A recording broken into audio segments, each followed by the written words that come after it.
mga Pinoy. Eto, nabudol na naman niya ako. Malayo pala yon. Akala ko malapit lang. Oh.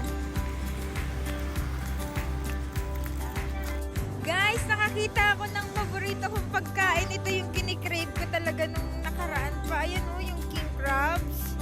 Wow! Sana ilibre kami ni Hazel Bawa dito.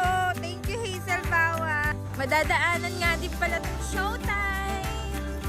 Pili ko na tayo dito sa gilid ng Showtime.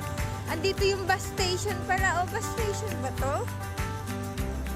Ayan na nga, natatanaw na namin siya. Okay, go.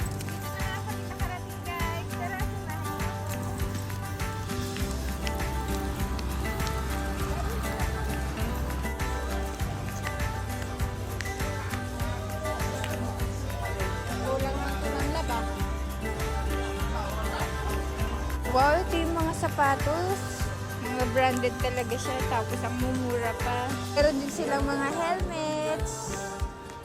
Sobra naman. Dapat kailangan talaga matyaga ka magkalkal dito.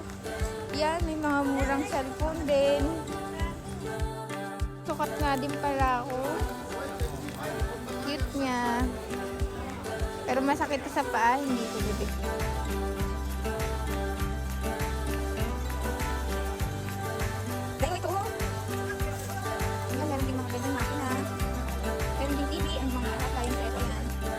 Meron din mga maleta, tapos cute. Wow, ang quality naman ito. Ito pala yung mga jacket, 300. Dami kami yung pang-bigay, yung mga relo. Ayun tayo. Ang dami mga clients. Ayun, meron kami talaga ako. Mga CDs, ayun o. Meron din mga kabango. Relo. Ito naman yung mga kinelis nila. Mukhang bago pa naman siya, kaya maganda. Nakakita nga ako ng bolang crystal. Dito lang pala tayo makakita ng bolang crystal.